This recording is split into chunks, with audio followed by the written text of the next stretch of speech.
Hello everyone, this is Defense Politics Asia and this is the frontline changes for the past 48 hours because I missed one of the days due to DPA open mic and also a later sit rep. So the latest situation report is already out on the DPA War channel as usual, so do check it out. And because that one I will go into details and a bit of analysis. And so there's frontline changes across the Ukraine. There's a lot of frontline change because I kind of like missed a day or two. So we have frontline changes over at Borki, Plekovo, Spinoye, Stepova, Novoselivka, Kaislivka, Krylakivka, Novosadove, Zabalka, and Torex, Leonidivka, New York, Novo-Alexandrivka, Novohorodivka, Sukarine, Mesmelenivka, Vodiane, Bohovyevlenka, and Levatne. So we're going to go into Borki over in the Kursk front. At the Kursk front, over the southern flank, there is quite a bit of change in this area. According to the Ukrainian mapping, they have conceded most of Borki. Russian forces have taken most of Borki. This is confirmed. Although, based on Russian mapping, yeah, they were here. They're already here. So based on Russian mapping, so it's like the reality on the Ukrainian side is a bit different. Ukrainian mapping also continue to claim that they have control over the southern part of Plekovo. So because it has been too many days since the geolocation, so I decided to acknowledge that the Ukrainians may have this area because this is open ground. I did mention when the geolocation first happened, I did mention that there's no place to really entrench themselves. So so that's one thing. So according to the Ukrainian mapping, they also considered this southern part along the border southwest of Spinoye. Russian forces have taken the entire forest and the border control across the Russian-Ukrainian border. So this is the current strategic situation over at Plekovo. Although there is still this Russian claim in the north of Plekovo, this cannot be confirmed yet. This is only based on Russian mapping. So this is the current situation in the southern flank of the Kursk front. And so after the Kursk front, the next front line change we jump to so this is a Kursk front. This is a Kursk front. We now go all the way to the Kupiansk front. So at the Kupiansk front over in the this is Kupiansk, by the way, and this is the Kupiansk front. Over at the Stepova, Novoselivka, Kaislivka, Kotelivka region, Russian forces has been geolocated to have expanded control along the railway line northwest of Kaislivka. And there is also frontline changes. This is based on Surya maps. It marks possible Russian advance in the west of Kotlyarivka. So with the Russian forces securing the entire flank of the west of Kotlyarivka. This is of course not confirmed. Only the geolocation one is a confirmed one. So this is just a tentative claim that the Russians have advanced, not yet acknowledged on the Ukrainian side or verified by geolocation. So that's it from this area. So after this, we jump to the Pischani front. This is Pischani. So this is quite a major update over in the crossing. So this is Senkove, this is Krylyakivka, and there's a major crossing around here. Russian forces have advanced, have taken this tree line around here. This is a massive update. This is information from the Ukrainian mapping. So this is confirmed. And Russian forces is basically now able to enter, and the battle of Krylyakivka is now begun, with the Russian forces most likely has already entered into the settlement by this point. Because this is so close, it's merely around 150 meters from the first house, from the end of the tree line. So we're going to see the battle of Krylyakivka, and the Russians is going to be trying to take this bridge. And taking of this bridge will be essential for the Russians to really choke the Ukrainians into massive, longer logistic lines. So anyway, the logistic line is going to be very extended by now. So after Krylyakivka, the next front line change is Novosadove, which is further south over in the Crimea front. This is Crimea. So there is a geolocation of Russian forces taking this position, which means that along this small little tree line, the Russian forces have expanded their control east of Terny. So and that's about it. Somewhat of a small change, but this is actually not small. This 1.3 square kilometers. So So that's all for this area. The next frontline change, we jump very far away to Thorax.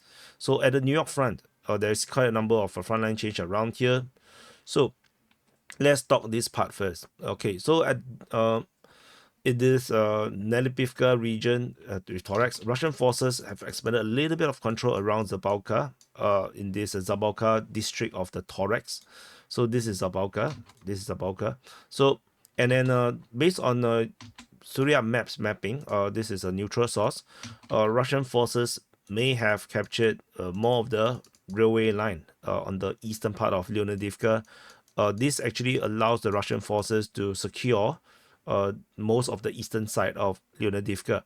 And in fact, we already previously have fighting reported at Petrivka already, signifying that the Russians may have already advanced beyond Leonidivka and fighting into Petrivka already. So this is already this moving on. Of course, the mapping tends to be delayed as compared to the situation on the ground, because information comes very sporadically, very slow sometimes. It's not often that we get the latest information. So whatever you see is just a possible reflection of the reality on the ground. I think I haven't said this for a long time, probably a year. Whatever you see on this mapping or any mapping that you see anywhere online is just a possibility of what it looks like on the ground. It's never the reality. The reality is always going to be different. The front line is going to be a different place. Maybe certain front line is just meant by 1 man, 2 men, and it's not what you imagine. So just it's important to note, every information is just a signal of what is possible and possibly happening. So don't mistake any reporting. Doesn't matter who it is, be it TPA, Denis Davidov, Willie OAM, even history legends. It does not matter. It's usually based, we are doing a reporting and analysis based on what we can see. Only information that is available is not the reality. So just important to note. Over in the western part of New York, based on Ukrainian mapping, Russian forces have expanded control, capturing major fortifications and tree lines on the west of New York. This is a pretty interesting development because we haven't seen Russians pushing this direction for a long time. So now fighting is moving towards Sukabalka.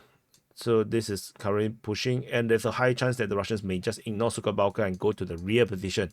So if they go to that, then everything is moot. All these defenses will be like stupid.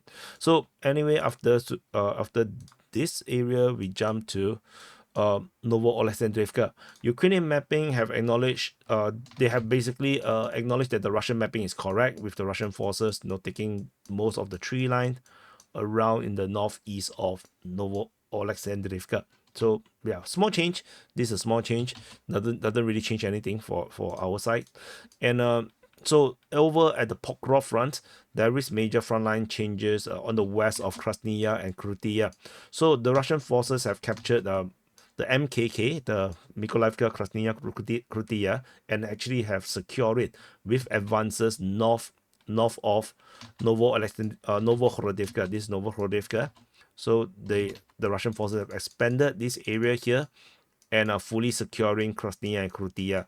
So, and the Russians may continue to go down the railway line. There's another railway line around here, which probably will be the other route the Russians will continue to take, because along the railway line is covered with forests, and this forest is good cover and concealment for the soldiers. So instead of running in the open ground and risk dying from FPV, drone strikes and whatnot, forest is actually good cover. So the Russians would continue, just as they have done since the Avdiivka front transition into Pokrov front. The Russians have been greatly using the railway lines as their cover and the route of advance. So that's all from this area. And after this, we jump south to Sukharini. So at this Khernik region, there is an update over at Sukharini. This is one of the latest information. Geolocation of Russian forces in the western parts of Sukharini basically shows that the Russians are on the verge of full capture of Sukharini. Russian forces advance from these captured areas here in the east and central part. They're now moving into the western part, and there's just a little bit of Sakharine left that the Russians need to capture. So it's just this. So, and most of these are just bunds and warehouses by the look of it. Most likely is to collect the grains. So the Russians are pushing is pretty much soon to be over, and then the battle will start to move into another settlement.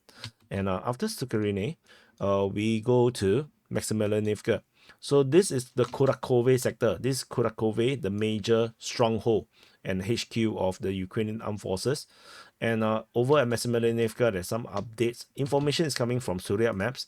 The neutral source have mapped that the Russians have made some advance in this eastern part of Maximilianivka and capturing most of these warehouses in this area. So this is an advance. So far, this is not reported by any other sources. So that's all from Maximilianivka. The next frontline change, we jump to the Vodyane region. So some major updates around Vodyane. So just in case Katerinivka is here, just south of this Katerinivka, there is some major frontline updates. So let me see whether it can, okay, maybe this. So Russian forces have expanded their control and securing the entire northern part of Vodyane and are fully capturing all this area here. This information is updated by the Ukrainian mapping, so this is confirmed. And there is geolocation of Russian forces in the north of the South Donbass mine tree, confirming Russian advance in this area as well as the Russians continue to secure Vodyane, because this area here is just a wide expanse of farmland, so it's very vulnerable. It's very, it's just a lot of hassle, but the Russians are now slowly covering and taking everything. So anyway, we will continue to monitor.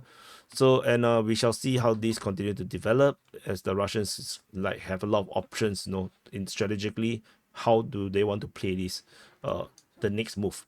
After Vodyane, the next frontline change, and Bohofyevlenka though, and the next frontline change is at Levatne. So at Levatne, so this is actually part of the Huaypole sector. This Huaypole, this is the part of the Huaypole sector of the Zaporizhia front, and this area here is actually very close to Velika Novosilka, which arguably you can also call it as part of the Velika Novosilka sector. Russian forces have allegedly taken Levatne. Based on the so they have allegedly taken Levatne, and based on this, on the latest information from the pro-Russian source, they claim that there is footage confirming their presence on the ground with a flag hoisted in the northeastern outskirts of Levatne, but I haven't saw this footage yet. So I cannot confirm this at this moment. Once, I think, as I map further, probably by the time the situation report, probably I could have confirmation of the capture of Levatne through the geolocation. I haven't seen the footage yet, so that's what it is. But most likely, Levatne is now fallen to the Russians. The reason is the Ukrainians did not expect the Russians to be attacking here. They are underprepared, and the Russians overrun the position. So anyway, that's it. So this is the frontline changes report for the past 48 hours for the day of 9/62 to 9/63. Press the like button, subscribe. Subscribe is very important to subscribe, because the algorithm now is a subscription game. Really, it's less about the video performance, it's more about the subscription. So which will determine the total number of views in the end. Yeah, unless you post some very kinky stuff. Thank you for watching. I'll see you guys in the next update.